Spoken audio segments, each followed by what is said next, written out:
Hello again, and welcome to Winning with the Wrangler at Dick Powell's Leadership Corner, brought to you by Earth, Wind, Fire, Water Training and Development, where our passion is building leaders of today and tomorrow. Leaders, I'm going to share with you today. It's pretty exciting for me when someone really sends me something I can use. Now, a good friend of a good friend of myself, I should say, Clay Stevenson. He sent me something that I thought was really kind of interesting, and I'd like to share it with you today. He called it types of communication people use to deflect. And what he meant by that is gosh, we run into so many different kinds of people. And I want to, it's so good. I'm going to share it with you. I'm going to share it with you just as Clay sent it to me. I might add a little few things in here. But these types of communication that people use, I have to tell you, you're going to see either yourself or somebody you know inside of it. Now, the first one's called Sensitive Sally. She hides behind everything. She says things like, "I'm so fragile, you hurt my feelings." Her motto is, "Don't tell me the truth, I can't handle it." Sensitive Sally. Number two, he's put down here as Mad Max. And boy, if I had met some of these folks. Now, Mad Max, he uses range to keep you from telling him the truth. He intimidates you with his anger. They just barge in and just get to it, right in front of your very eyes. Number three, of course, this one is probably controversial. Suicidal Sam. And he comes off as, "I will kill myself, and you will blame yourself the rest of your life if you don't let me control everything about our lives." Boy, I'll tell you, I've met some of those too. Now, number four, I have to tell you, these are the guys who really scare the whoop-de-doo out of me because I seem to have met a lot of them lately. And Clay calls him the Larry the Liar. Larry the Liar, he says, you never make a point with Larry because he will say anything to win the argument. Whether or not it's true, well, that's questionable. Now, you've met some of those folks, and boy, do we see them on the TV and radio and newspaper, by golly. Oh, number five. This is a good one. This is almost like the poor little old me, but number five says it's all my fault, Walt. Walt interrupts every conflict with "it's all my fault" to shut down the conversation so he won't have to face the truth. Oh man, I'll bet you've met some Waltz. Number six. I'm sorry, everybody, but when I read this stuff from Clay, I see people that I deal with almost daily. Now, number six, he says, "I stay mad, Chad. I let everyone know if you confront me, it will affect our relationship for the next 100 years." No one wants to tell Chad he's doing something wrong because it's just too expensive to tell him the truth. That's one that hangs onto that thing forever.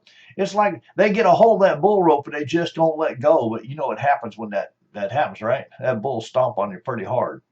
Now, you stay mad. It's just hurting you. It's not hurting anybody else. Now, number seven. Now, hey, if your name is Lisa, do not take offense to this, okay?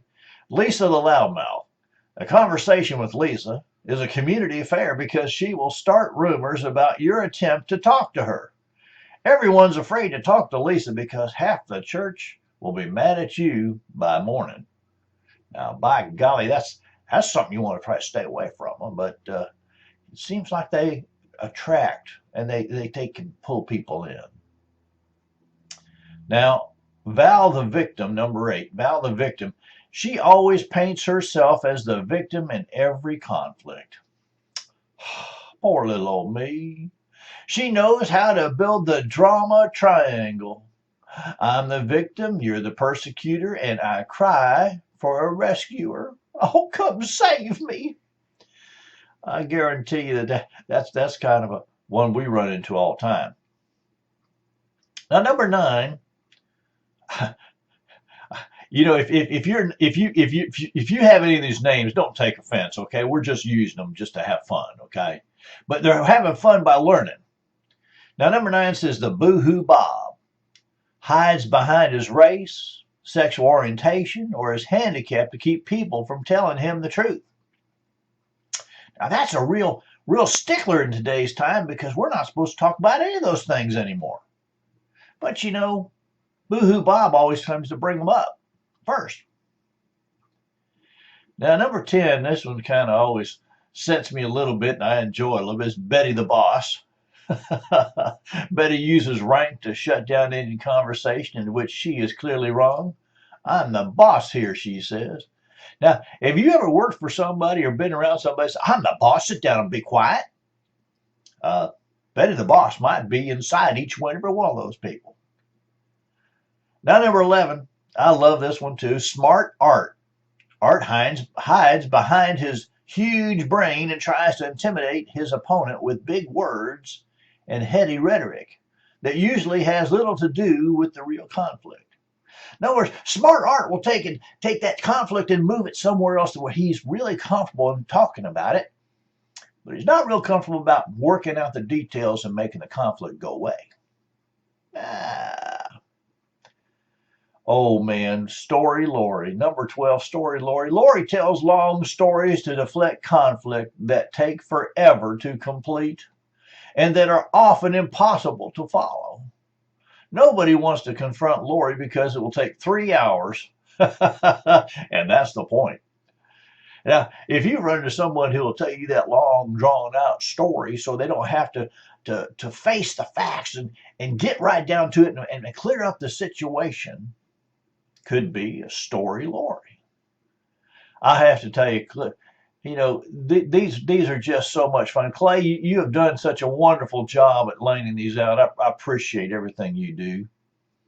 Number 13, Twist the Truth, Ruth. Ruth always twists how and or when things happen to deflect responsibility for wrongdoing. You know, it's always funny.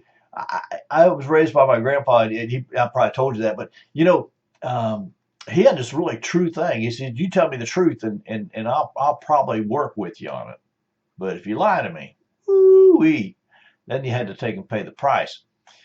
Usually bigger than if you just told the truth."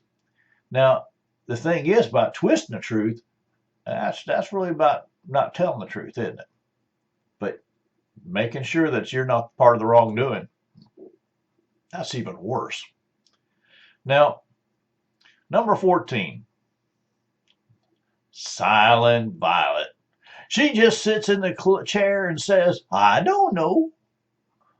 What did you say that? Oh, I don't know. She refuses to engage and doesn't want to risk being wrong. It amazes me in today's world that we have so many ways to communicate that people still struggle with it. Now, you know, I just don't understand that a whole lot, but it's true. Now, Clay kind of finishes us up with remember when. You know, he spelled when as W-E-N, like a name. And it came all across it. It says, when brings up things in a conflict that you did wrong 7 years ago as if it happened last week. The goal is to keep you feeling like the guilt party in the room so they don't have to deal with the truth at hand. You can't confront something to them because they are still hurting from some failure of yours a decade ago. I have to tell you this. I had someone in our life that, boy, she'd bring this stuff up that happened I did 20 years ago or even when I was a kid and try to hold you responsible for it way back then. You know, that's over and done with. You know, you have to move on. But Clay comes up with some really hard things here at the end.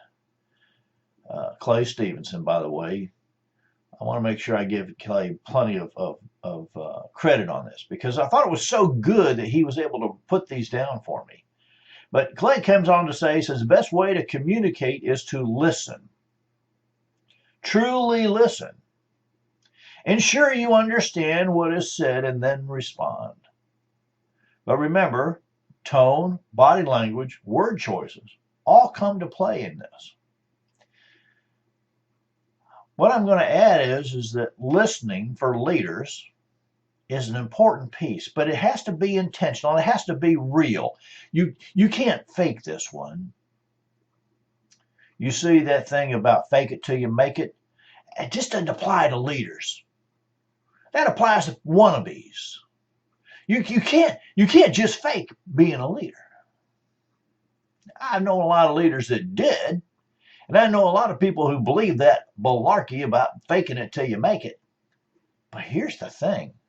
Everybody around you knows that you're faking it. Everybody knows that you're just playing a game and living a I won't say living a lie, but you're just living somebody else's dream. But this thing of truly listening takes an intentionality. And we leaders, I have to tell you that I think that we don't oftentimes use enough intentionality in our process and in our world. So I'm going to encourage you as leaders to think about this list, to think about these, 15 things. And I'm going to go over them real quick before we jump onto the next topic, because I've got something other I really want to share with you. But the types of communication people use to deflect. They deflect what's wrong. They deflect the truth. They deflect any kind of communication. They just don't want to bother with you. And a lot of times you don't want to bother with them. But number one, sensitive Sally. Sensitive Sally, she hides behind, I'm so fragile, you hurt my feelings. And her motto is, don't tell me the truth, I can't handle it. Number two, Mad Max. He uses rage to keep you from telling him the truth. He intimidates you with his anger. Number three, Suicidal Sam. I will kill myself and you will blame yourself the rest of your life if you don't let me control everything about our lives. Number four, Larry the Liar. You never make a point with Larry because he will say anything to win the argument. Whether or not it's true, well, that remains to be seen. It's all my fault, Walt. Walt interrupts every conflict with, it's all my fault, to shut down the conversation so he won't have to face the truth. Number six, I stay mad, Chad. I let everyone know if you confront me, it will affect our relationship for the next 100 years. No one wants to tell Chad he is doing something wrong because it's just too expensive to tell him the truth. Number seven, Lisa the Loudmouth. A conversation with Lisa is a community affair because she will start rumors about your attempt to talk to her. Everyone's afraid to talk to Lisa because half the church will be mad at you by morning. Number eight, Val the Victim. She always paints herself as the victim in every conflict. She knows how to build the drama triangle. You know, I'm the victim, you're the persecutor, and I cry for a rescuer. Number nine, Boo-Hoo Bob. Hides behind his race, sexual orientation, or his handicap to keep people from telling him the truth. Betty the Boss. Betty uses rank to shut down any conversation in which she is clearly wrong. I'm the boss here. Number 11. Smart Art. Art hides behind his huge brain and tries to intimidate his opponent with big words and heady rhetoric that usually has little to do with the real conflict. Number 12. Story Lori. Lori tells long stories to deflect conflict that take forever to complete and that are often impossible to follow. Nobody wants to confront Lori because it will take 3 hours, and that's the point. Number 13. Twist the truth, Ruth. Ruth always twists how and or when things happen to deflect responsibility for wrongdoing. Number 14. Silent Violet. She sits in a chair and says, I don't know. Why did you say that? I don't know. She refuses to engage because she doesn't want to risk being wrong. And number 15, remember when? When brings up things in a conflict that you did wrong 7 years ago as if it happened last week. The goal is to keep you from you feeling like the guilty party in the room so that they don't have to deal with the truth at hand. Can't ever confront something to learn because they are still hurting from some failure you did a decade ago. And remember, the best way to communicate is to listen intently, truly listen, ensure you understand what was said, and then respond. And remember, body, tone, and body language and word choice are always going to be something you're going to need to look at and listen to. Now, I want to say thank you for Clade for bringing this to me today because I really did enjoy sharing it with all of you out there. I'm going to jump into a different kind of thought process here because I believe that it goes right along with this communication thing for leaders. Now, leaders, I have to tell you that all the time we get more and more and more into why and why not what we're doing. Now, think about that. But this whole piece of listen intently, as leaders, we really need to move ahead with. Now, this next section I'm going to call the cowboy way. Imagine that. Now, it's all about personal accountability and teamwork. Okay? So listen to this because I believe you're going to really get a piece of Americana, but you're going to get some knowledge too. You see, when you think of cowboys, does your mind go to the lonesome rider on the range, maybe a six-gun carrying shootout kind of guy? When in truth, they were mostly just normal folks doing a job nobody else wanted to do. Let me tell you about a cattle drive. Well, first there is the gathering of all the cattle in one place. That's a pretty hard thing right off the bat, but this means going out and finding all the pairs and singles out in the brush, woods, swamps, and wherever they might be hiding. Now, then comes the branding. Well, too bad you're not outside. I sure would like for you to be able to smell the air and listen to the noise when it's going on. You see, you first have to rope the calf's hind feet, and that's the easy part. Then jump down from your horse and gather the two front feet and tie all 4 feet together. All that time you were doing that, your partner was tending the fire, heating the branding iron, and getting the daubing brush and knife ready. If the calf was a heifer, well, she just gets branded. If the calf was a young bull, well, he's a steer when he got up. When the red hot iron is placed on the hide of the calf, the aroma is so strong that it ruins your nose for quite a time, and the bawling from the calf, well, that's pretty loud. You see, while the branding is going on, the chuck wagon was being stocked and the cook is getting ready to roll. You see, the chuck wagon had to be, at the end of the day, the location, and they had to be all set up and ready for supper by the time the cowboys got there and ready to settle down for the night. You see, cattle drives, well, they start early in the morning. The chuck wagon would be on its way with the herd of horses following them. The team holding all that together was headed by the trail boss, the lead cowboy, so to speak. The outriders, well, the cowboys that rode ahead on the sides and brought up the rear. The new cowboys that rode herd ate dust. They usually followed along the end and brought in the stragglers. The teamsters that drove the wagons of supplies, and of course the wranglers. The cowboys that took care of the horses and broke the green ones while on the trail. You see, everybody had a job and everybody had a piece. The cook's responsibility was to make the food, and of course it was made to tend to stick to, you know what? They not only made the food, but they tended to the sick and injured, and were generally the glue that stuck the whole group together. Because anything that happened around the chuck wagon. You see, every person on the trail had a job, and everyone depended on them to do the job assigned. You see, if your job is the night owl, your job is to sing softly and lull the cattle at a quiet time. Thunder and loud noise will create quite a commotion. If your job was to gather fire chips, well, you needed to get to the camp before the location, before cooking and gather. Stack chips. No chips meant no fire, and no fire meant cold dinner, which meant the whole camp is probably not going to be real excited with you.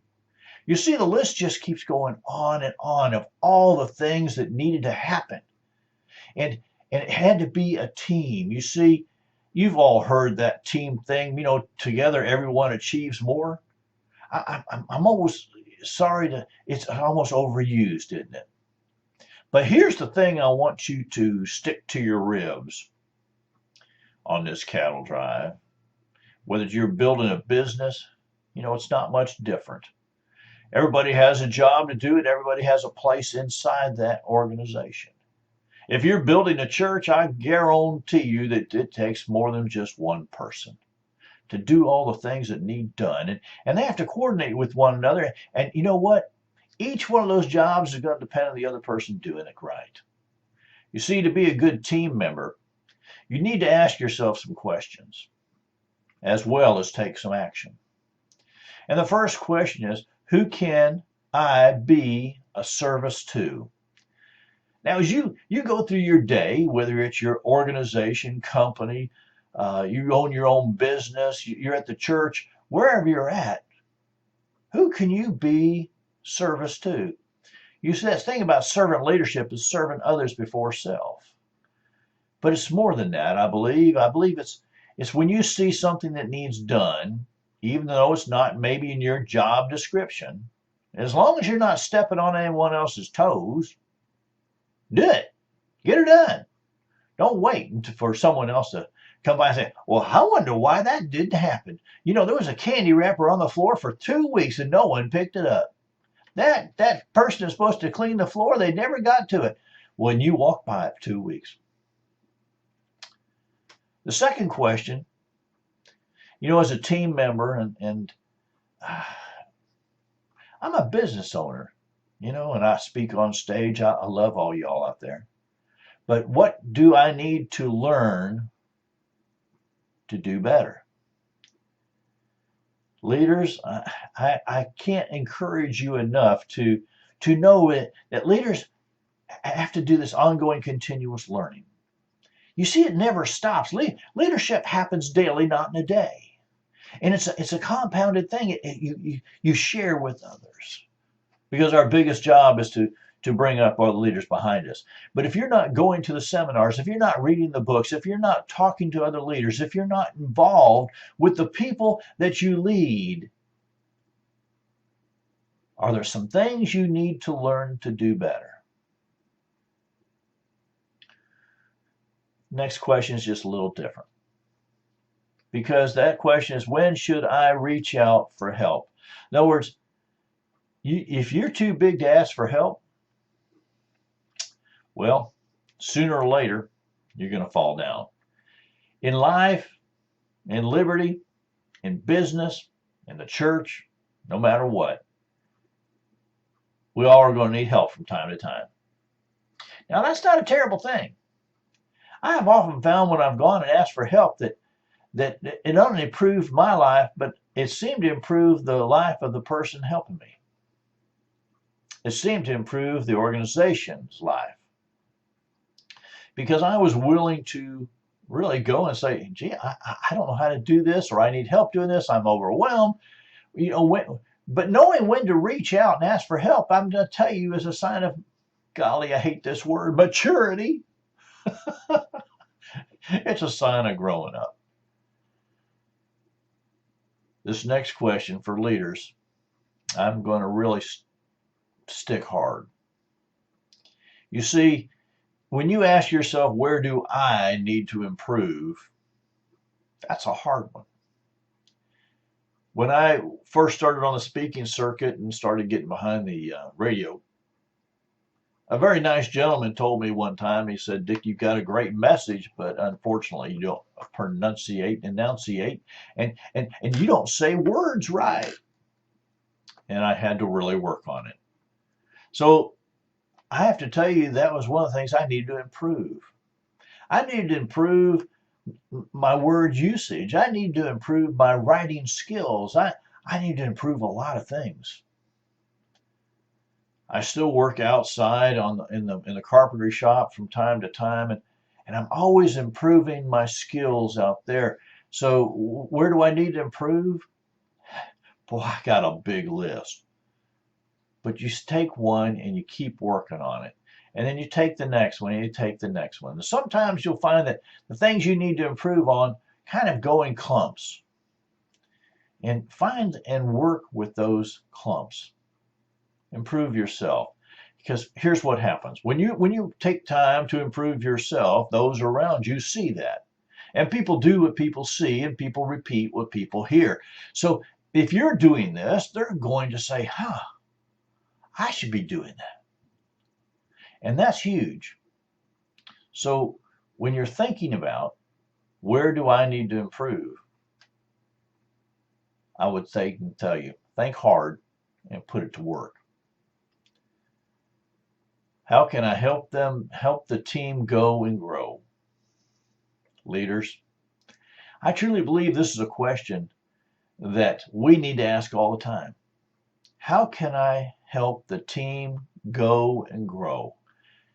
Well, if you haven't taken the time as the leader to build those relationships with the people and your team, and you really don't know what their dreams and desires and wishes and hopes are, if you don't know what they do when they're not at work or at the church or in your organization, if you don't have a clue what they do for fun, you don't know about their significant other, maybe their children, maybe they like football, baseball, maybe they like curling or one of those other neat sports.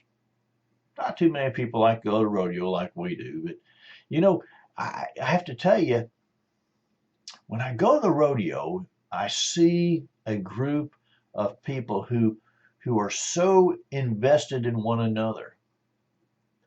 Whether it's the shoot master, whether it's the person putting on the bridle, whether it's, it just doesn't matter. Or it could be the rodeo clown out there saving your hiney when you fall off your bull.